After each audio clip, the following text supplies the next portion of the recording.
It's the Montessori Power Hour. I'm David Hargis. And I'm Aubrey Hargis. And on today's show, we are heading into the woods. We are talking about hiking misadventures, and we're playing a fun scavenger hunt game. And we're going to highlight a fun activity from our theme, Peaceful. Yes, there's no Sondheim in this episode. Unfortunately, I know, it's David's favorite is Sondheim.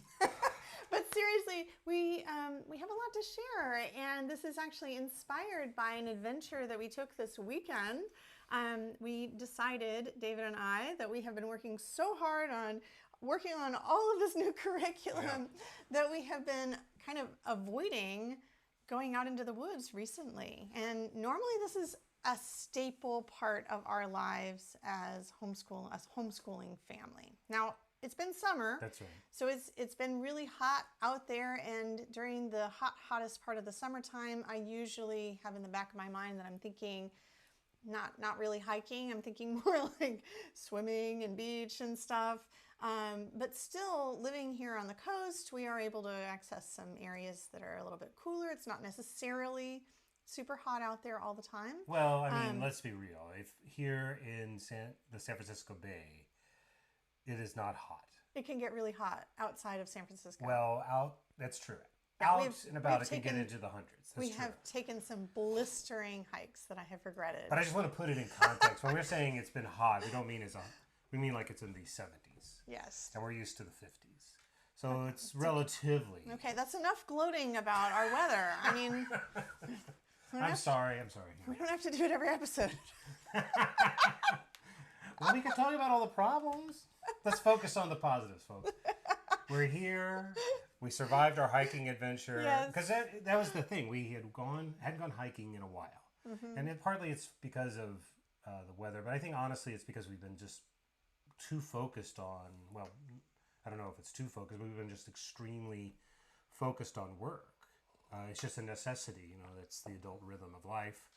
It's harvest season in a sense. Yeah. Like we're really, really working kind of nonstop on things here, and we're not prioritizing. I don't feel like I had been really prioritizing self-care. We have been doing weightlifting at home, which is great, but it's not the same. Like going out into the woods is just so important to us. So the way it happened was this. We went to church, but without the kids because they were sleepy teenagers, and we just didn't want to pick our battles. All right, so we go alone. We come out. Our habit is to go grocery shopping right afterwards on Sunday afternoon. And this time we were all set to do that. But David turns to me and he says, "I have an idea." And I say, "Okay, what is this idea?" Because I already have the shopping list, right? Like we're out of food, and I have already made the whole shopping list on my phone that he doesn't know about, of course. But I had done all this preparation. I was like, but I didn't say that. I said, "Oh, what's the fun idea?" And he says, "What if we don't go grocery shopping and instead we go out into nature?" and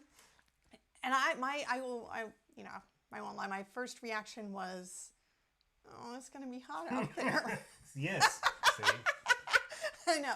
But I didn't, I tried not to say that right away. So I went with my second reaction was, "Oh, tell me more about this. I will consider it."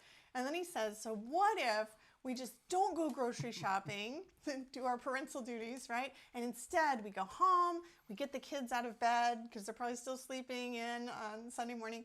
And let's instead just take them out of the woods and let's go hiking. We haven't done this in so long." And I say, "Okay, let's do it." But then I get home and I'm so sleepy. I go right to the couch and I'm like, I just want to take a nap right now. Like, isn't that what Sunday is for?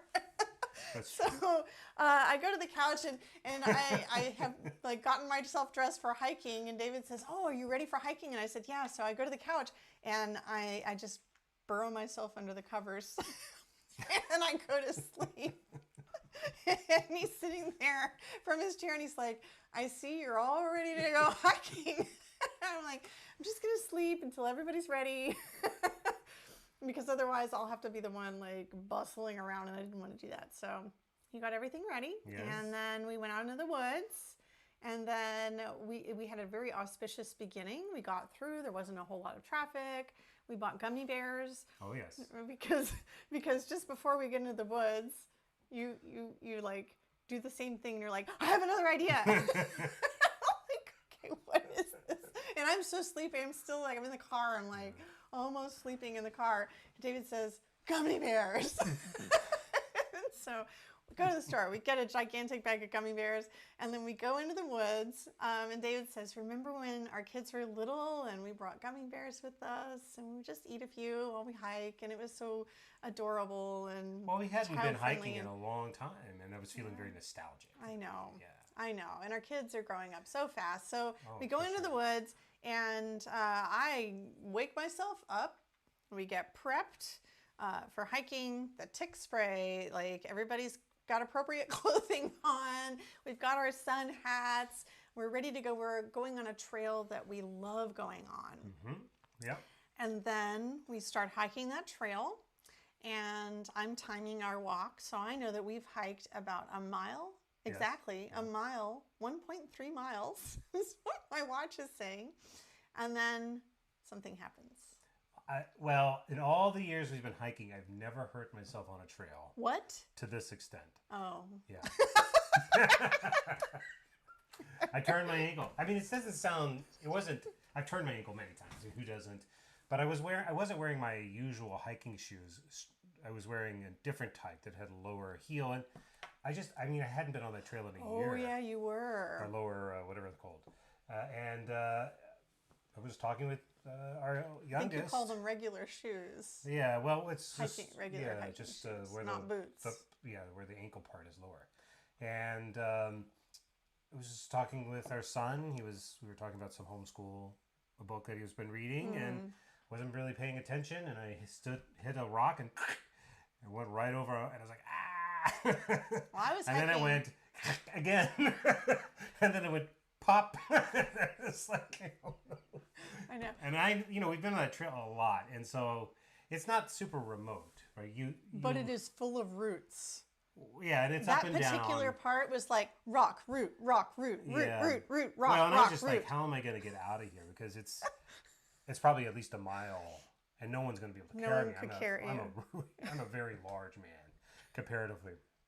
And so no one is going to be carrying me out of there than the family. I know. So it was a mess. And I thought, of course, more than that, I was really bummed because I really, really wanted to get out there. I could feel the drain.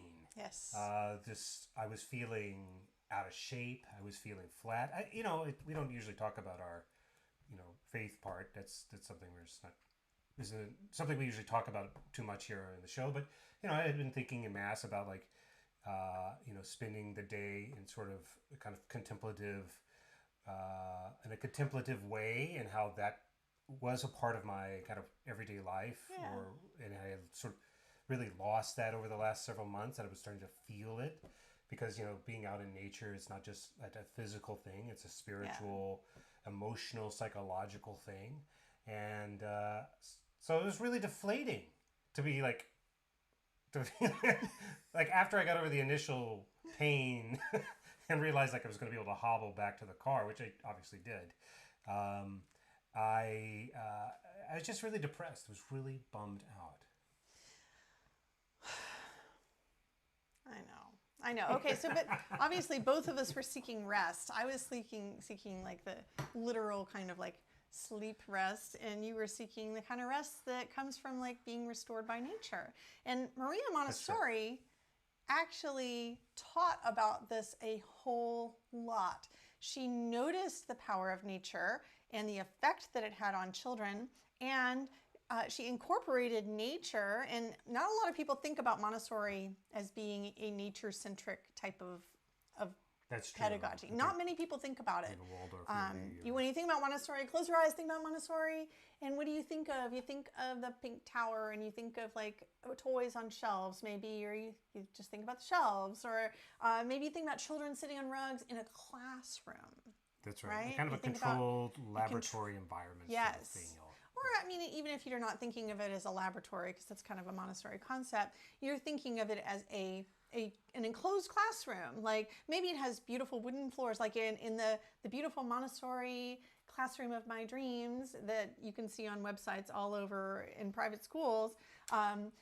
There's airy windows and there's beautiful little wooden tables. You guys can tell us if this is also your vision of Montessori.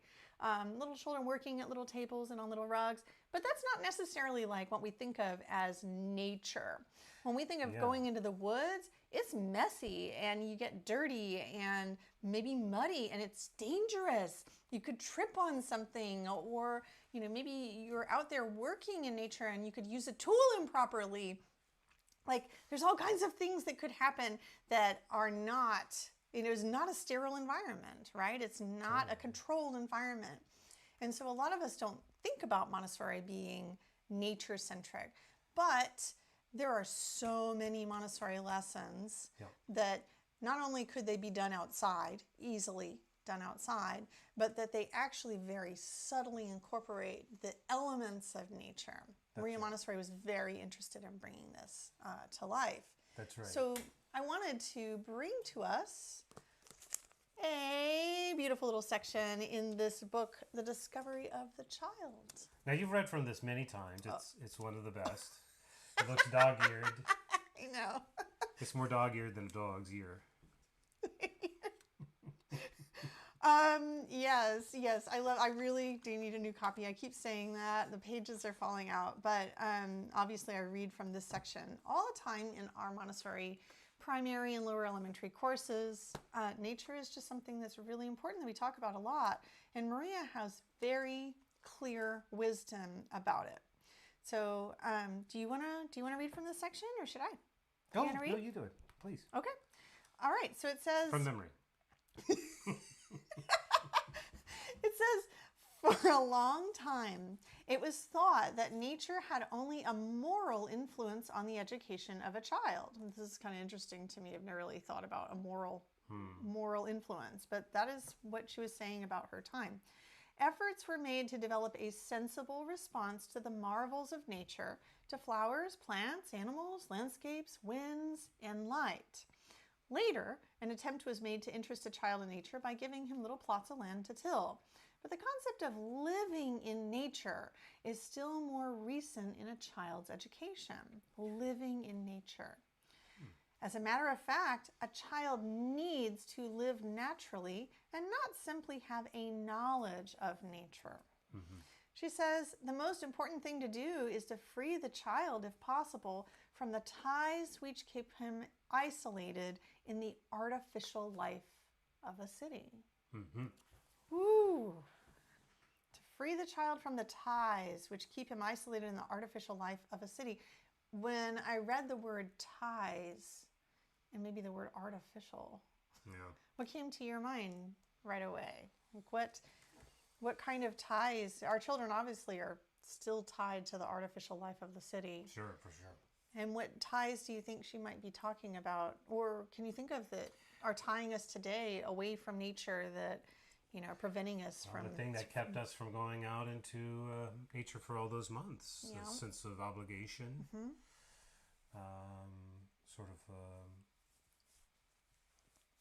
an imposed... I mean, there is some truth to it that, you have to work to earn money in order to feed yourself and your family and shelter and so forth, but then we also tie all these moral and ethical conscripts around the idea of work that aren't necessarily in tune with what, to go back to it, what God would want for us. What nature is in our natural experience. And so I think that would be a tie. Like I think a literal manifestation would be our phones in the modern world. For her, it wouldn't have been, but our electricity, the tools that we have, the the fact that we have no concept of where our food comes from, really. That's something we've been talking about a lot recently. As we've explored our latest theme farm, and prior to that, we've also had kind of a buildup of lessons approaching it. That's right. Yeah, I mean, I think it's a big topic that this sort of doesn't really get a lot of attention, but it's actually really important. So I think in my modern, conception, that's something I would say is like, how do we get water and food for ourselves, and what are all the apparatuses that are tied to that, and do we understand the mechanisms? And so I think there's some literal expressions of that, and then I think there's some metaphorical, emotional attachments as well. I keep fixating on these words. A child needs to live naturally, and it makes sense to me thinking about that from a developmental standpoint. We can artificially expect our children to develop at certain stages, at certain ages, and our society is kind of built around the idea that by the time they're 4, they're ready for this, and when they're 5, that's we know what kindergarten is supposed to be, or first grade is supposed to be. But in fact, children they grow just as wildly as anything you would find in the woods. Yeah. Totally. And so that came to mind for me right away. And also, when she says a child needs to live naturally, I'm thinking, you mentioned electricity. She also talks a lot in her body of work about children living and breathing with the natural world just as a daily part of life, so waking when the sun comes up, something that most of us have a hard time doing these days when we're trying to adhere to strict schedules or routines, going to sleep when it gets dark. These are things that are actually hard for us to do when even as adults, and also really hard to encourage our children to do when we can just flick a light on, right? And darkness isn't just there to coax them into sleep, right? Yeah, I mean, it's interesting to think about her time. She lived in during the Second Industrial Revolution when there was great change, but we're much, at least here in the United States, and in large parts of the world, it's a industrialized or post-industrialized environment. I can't speak globally. I can say that here, I think we have a sense no longer that we live with nature, but that we have a real dominion over nature in a way that is different from the kind of dominion over nature that I think people would have had even 100 or 200 years ago, where it's more about being at the apex predator or top of the food chain. And I think now it's that we can construct nature. I mean, what do we call like the most advanced computing? We call it artificial intelligence, right? So our gene therapies and our immense ability to make the desert bloom, so to speak, and all the sorts of things that we can do that seem to set us apart. We're not only do we have dominion, but we actually can create it. And it's I think that is another thing that ties us. We become trapped by that mindset, and it's to our great detriment. I am with you there. I'm thinking, when you're talking about like these ties that bind us and the need for us to free ourselves, you want to switch that off? Oh, sure. Yeah. The need for us to free ourselves from whatever is preventing us from getting out into the world with our kids. Like if it is weather, dressing appropriately for the weather, right? Like I have a pair of shorts, I can put them on and go outside in hotter weather. I don't have to stay in my ideal temperature, of my house. Yeah. And also like routine wise, like can you carve out some time, even just going out on the front steps? That's something that I remember doing with our little kids when they were little. We lived in a townhome apartment village area when we had first moved to DC. And at first I felt like there wasn't an abundance of nature around because I felt like we lost our backyard to freely run around and play in. So I made a habit of every single day, we just dressed for the day and went outside and we just walked on the sidewalks, in the little apartment community. And there was enough greenery. And what I found to my surprise was that the children were perfectly happy to just explore nature in that very simple environment. That I actually, taking them out in the woods is great, but you don't necessarily need to take them out into the woods all the time in order to get the great benefits of nature. You just need a little greenery around you somewhere. Yeah, I mean, now I do think there's something about going deeper, but I think any kind of touch you can have with nature is really restorative. Yeah. Even if it results in you twisting your ankle. It's worth it. That's right. Well, the funniest thing happened. David and I, we were actually talking about our hiking misadventures and just being in the woods in general this morning when we were talking about the show today. And I remembered that we actually have some really great lessons inside our community that specifically talk about getting kids out into nature. And so this is the coolest thing ever. So this is what I did, and this is brand spanking new. Yes, I know, you've got this up there already. I found this lesson from Peaceful, but I want to show you how I found it. And this is so new for us. So first, I go to our website, childoftheredwoodsmembers.com, which you can only access, by the way, if you are a member of our community in one of our programs. Mm-hmm. And so I don't know if you want to do a top down, and I'll just actually show them right here what I did. So I went to our website, and here I am on the phone, and there is a lesson explorer there. Mm-hmm. And I did this because I didn't know that there was this lesson. Oh, sorry. I didn't know that this was this lesson Peaceful. And so what I did first was I typed in the word nature. And I'm going to do that right here again. And our lesson explorer is thinking, and then it just popped up with all of these lessons that have to do with nature. And the first one that came up was actually not from Peaceful. Mm-hmm. It was from Pigment, about color mixing. It's called Nature Made Pigments. So the word nature popped up. And then also a whole bunch of lessons from our life science foundational lessons in primary popped up. I know you're grinning now because David was the brain genius behind this whole idea of the lesson explorer. I know. And you're like, it's come to fruition, like the big dream. And so inside here, I can tell already that there's nature journaling. There's something in here called nature journaling. There's also a nature sorting activity in here. There's what's missing, nature tray, nature designs, botanical nature table. These are found in different sections, and I can actually see exactly what section they're found in. I bet you could find them in these cards super fast if you wanted to. Yeah. You want to do this? I know you weren't expecting to do this live, but it's so much fun. Oh my gosh. And I'm going to, I don't know if turning this on will help or hinder. I don't think it's going to help with the screen. I'll probably won't help with the screen, but it'll help a little bit with these, the cards and things.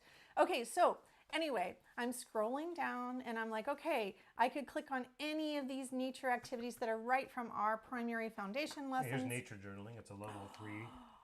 Oh, sorry, I did the same thing. You did. So here it is. It could be found. It is found actually right here. I'm sure we could just go. It's a level 3. What is life? Oh, here's what is life right here. And this is level 1. So let's see. Level 2, level 3, nature sorting. Boom. I mean, what kind of magic? What kind of mysterious magic has David created? What kind of devilry is this? Right. This taxonomy. so great. No, but these are the cards. So if you haven't been watching along or you're newer to us, the cards help you plan for your week. Mm-hmm. So you could have picked this card and you wanted to do nature sorting. Yeah. You could look it up in that book, or as Aubrey's showing, you could find it in the Explorer. That's right. Okay, so this is awesome, right? We found the card right away, and all we did was just a little search for nature. So cool. All right. What about this guy? But wait. There's more. There's other things that are popping up. Mushroom absorbency. Ooh, that is an activity that has to do with nature. The keyword nature must be in there. more about from our mushroom unit, 3 kingdoms, imagine a rainbow, all sorts of things. And then, bam, Shinrin-yoku from peaceful. And I was like, oh yes, the forest bathing activity. That's where it was. So I clicked on it and up it pops right away, the digital version of Shinrin-yoku from peaceful. I know it's kind of hard to see on the top-down view, but here is the lesson. We classified it actually under humankind. That's right. Even though these lessons are interdisciplinary, that's the one we chose to highlight for this lesson. Yep. And then we've got gather our materials all here. It's the exact digital version of the same PDF lesson. Do we have a comment? We did. Totally After Yep. After says, the Lesson Explorer was so worth the work you put into it. So many gems. I searched surface tension into the Lesson Explorer, and an activity from Jump. The theme came up, and we did the lily pad activity. Oh. Excellent. That's awesome. Oh, that's... Now just wait, because we have not even finished populating the Lesson Explorer No, yet. I know. We're going to have all the lower L lessons in there, very, very soon, and the rest of the constellation. So I'm really happy to hear that it's useful to you guys. It's awesome. And to point out, like, this is an exact copy of what you have here. So that's true also for these foundations. You said it is an exact? Yeah. Yeah, it's got all of the details in there. So what I'm looking at right here, what I'm looking at right here is I'm seeing a description of the activity. I'm seeing the thematic pack that it comes in. Peaceful is right there. I'm seeing that we've called out humankind. Your child is learning to regulate their emotions through body awareness and listening. Something you might not be thinking about with a nature activity. You've got all your materials, and I can see that one of the materials that you need to print is a map of Japan, and that actually is included inside this thematic pack here. Right. There we go. Yeah, so a map of Japan. So if we watercolor it, I think. Our rule is for our business really is like, if we can provide something to you after writing up the lesson in principle form, then we do. This doesn't mean you have to print every single thing that we make, but We'd rather you have the option than not. Yeah, we want to provide it. If we can provide it, we will. And also, I would, in looking up this, you could also use a globe. You could use Google Maps or any other map program that you want to use. Use a puzzle map. Yeah, but we included this maybe for some watercoloring. We love watercoloring in here. There's the flag of Japan. So cool. And then the instructions for the lesson are here as well. This is a scripted activity. It says, tell your child you'd like to show them something. Find Japan on the globe. Explain forest bathing. So which one do you want to read? Do you want to read the paper or? I will read the paper Okay. since it's in front of me. Okay. Also in unique And classes. what does this scripted part say? It says the archipelago of islands is Japan. In Japan, there are a lot of forests, and the people who live there often like to spend time enjoying nature in them. About 70% of Japan is covered in forest, so there are many trails for people to walk among them. There is a special word for this in Japanese, Shinrin-yoku. It means forest bathing. Aww. Now, Okay. how many, I know we have a few folks out there watching, how many of you, outside of the constellation activity, if you did that with us, are familiar with this concept of forest bathing? Were you familiar with it before you started doing the research? For sure. Yeah. When did you become aware of it? Because it's actually a relatively new idea. Yeah. It's not ancient. Well, I guess it's ancient, but the word is not ancient. I have always believed in the emotional, psychological powers of being out in nature, and I think that's been well known for a long time. But sure. I don't know, like the last decade, in the last 10 years or so, it seemed like sometime forest bathing became really popular as a concept, and it was suddenly all in the news. So it's interesting that it became verbalized. Like we've always known about the benefits of being in nature, but we have started to value it a lot more, and I think they're doing a lot more studies. And this wasn't just a chance to fill some time. Actually, we're modeling here. This is the conversation you'd want. It would be a different conversation with your child. Though, right? Is that what we're doing? Yes. No, it is. No, right? Because that's the idea, is that you would use these to sort of bring the exploration into their mind. So a child's going to maybe have different points of context, but for, here as an adult, this was the thing that I was curious about. What I read is that the term was coined in, I think, 1983. But obviously it's a very, very old. Okay. Yeah, but it was something that popped out in for me is the concept of the archipelago. We've actually done a lot of activities about landforms. It's something kind of special and unique. You don't have to find the lesson right now. I know that that's going to be in. I know that you science. could, but that actually is something that we have studied. Oh, I know where we studied it. It was in the theme of islands. Yes. Yeah, we did a theme called Island, and we studied the archipelago. And so the beautiful thing about transitioning from theme to theme to theme is that, maybe you started with us and you remember actually studying islands during the island theme. I think it was last summer. Some of us have, wasn't it last? Or before even. I'm not sure. It's in the Lesson Explorer. For sure. And maybe you started to explore different types of landforms back then. Archipelago is one of the types of island formations that you studied. And now here we are in Peaceful, and when you read a word, a vocabulary word that your child already has some kind of experience with, this is where you make that connection. That's right. Do you remember when we were studying islands together and we read about, this? Well, Japan is an archipelago. It's an example of that kind of landform. That's right. So then we can see that visibly when we actually look at the islands of Japan all kind of pulled together. It's just very, very cool, very beautiful way to teach. Yeah, well, it's like cosmic education, right? That interdisciplinary big picture. Okay, so then what you would do, so continuing on with the lesson, so you'd introduce this concept of being in nature, and in Japan they have a special word for that. And then you would go on to show them the map, your child the map or children, and then you would color it. We would encourage you to color green to symbolize the forest. I can imagine you could do this in a lot of different ways, though. You could look at another map and see where the forests are and then color those green. You could just color the whole thing green. You could put where the big cities are and then color green around them. There's all sorts of fun ways, depending on the age and readiness of your child. And then you would say, while you're coloring, when we take a bath in water, we are cleaning our bodies. It also makes us feel less stressed and more relaxed. When we spend time in nature like a forest and we slow down to really take in all the sights and sounds and feel present, it is like taking a kind of bath. It may not make our bodies cleaner, but it definitely makes us feel less stressed and more relaxed. When we are finished with a forest bath, we come back home feeling refreshed.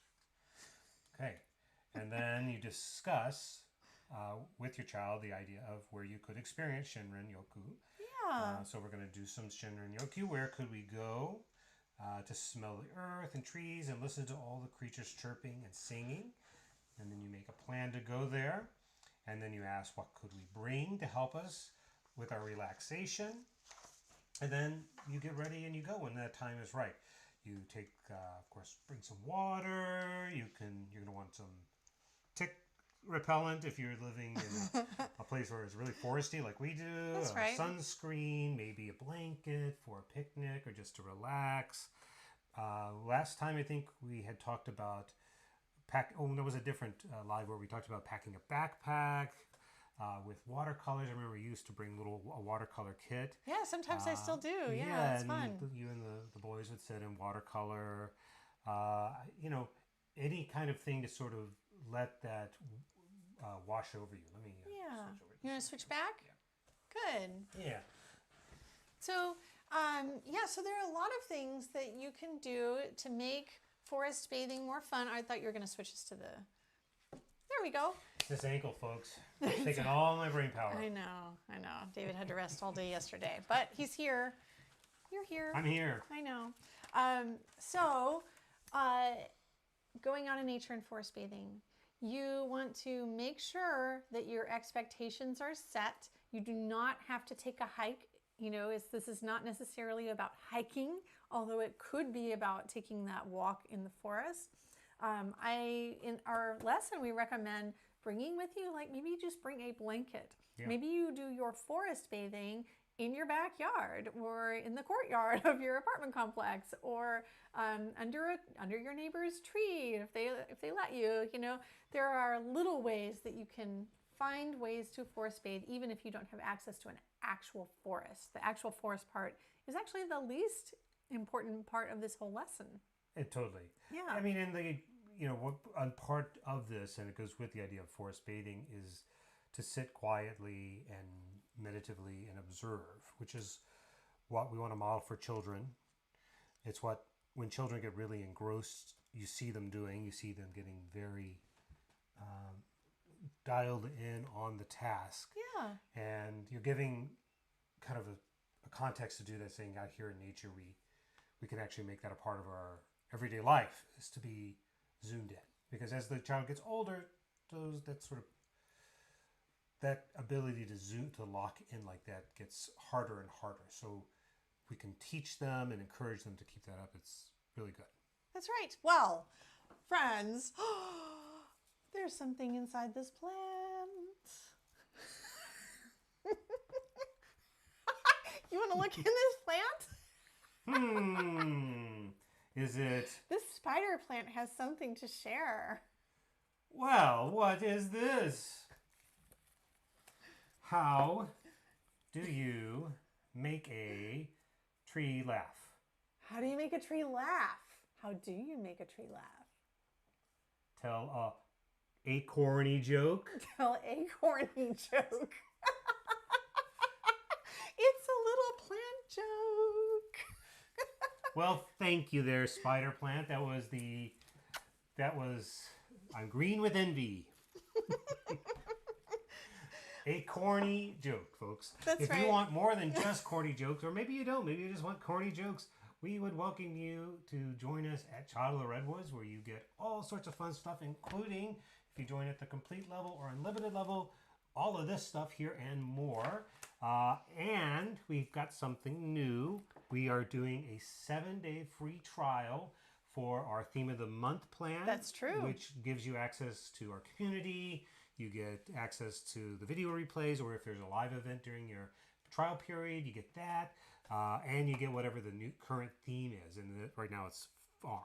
So you'll get to download and try out farm. And it's a 7-day trial. And it's a great way to sort of see what we're really all about. Yes, so if you're a member and you would like to invite a friend to come join you for a theme, just to see the magic of the way that our constellation themes work, and to entice them to come to Montessori, please invite your friends. All they have to do is just go to our website, childoftheredwoods.com, and join our free 7-day trial, and they can do some activities with you.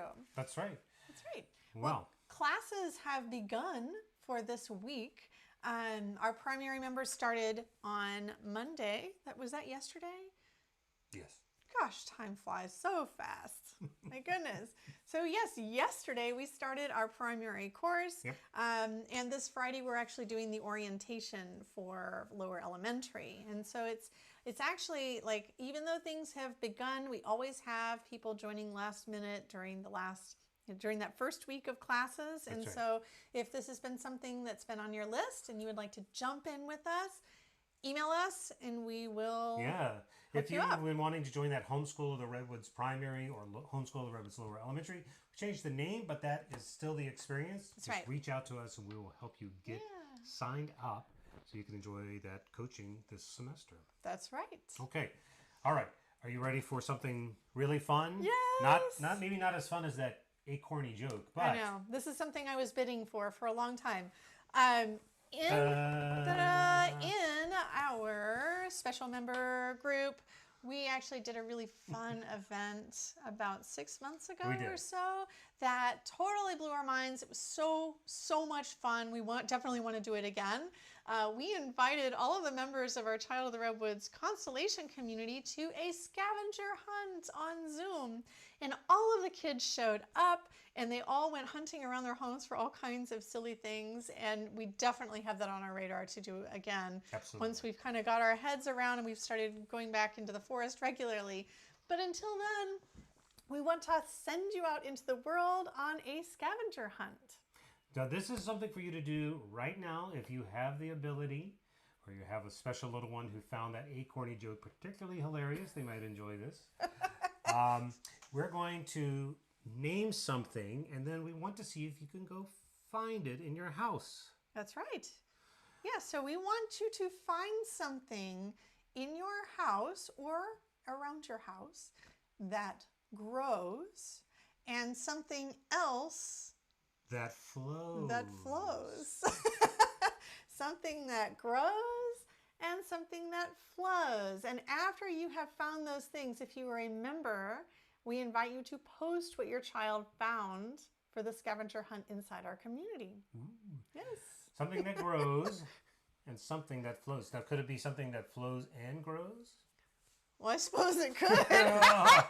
Whoa, bonus points. I know. I hope the toilet's not overflowing. That's not what you were thinking of, was it? It isn't. I actually didn't know. It didn't come to my mind. But now that you mention it, no plumbing repairs are covered. No plumbing repairs, yes. Folks, All right, but your find own. something in your house. They don't have to be the same thing. I guess extra bonus points if they are. Something that grows and something that flows. That's right. Well, I'll tell you something that has flown is the time, because we are at the end of the Power Hour. I know. So that is a wrap, friends. Thank you so much for joining us today. If this Montessori method is calling to you, please come visit us on our website, childoftheredwoods.com. If you are a member of our community, hope to see you in the community with your scavenger hunt find. That's right. Yeah. If you'd like to know more about our work, you can find us online at childoftheredwoods.com. You can reach us by email at hello@childoftheredwoods.com. Or if you go to our website, there's a little chat button, and if you hit that and we're available, we will definitely be happy to chat about our programs with you. If not, that's okay. We will just have to see you next week here on the Power Hour. See you next time, friends.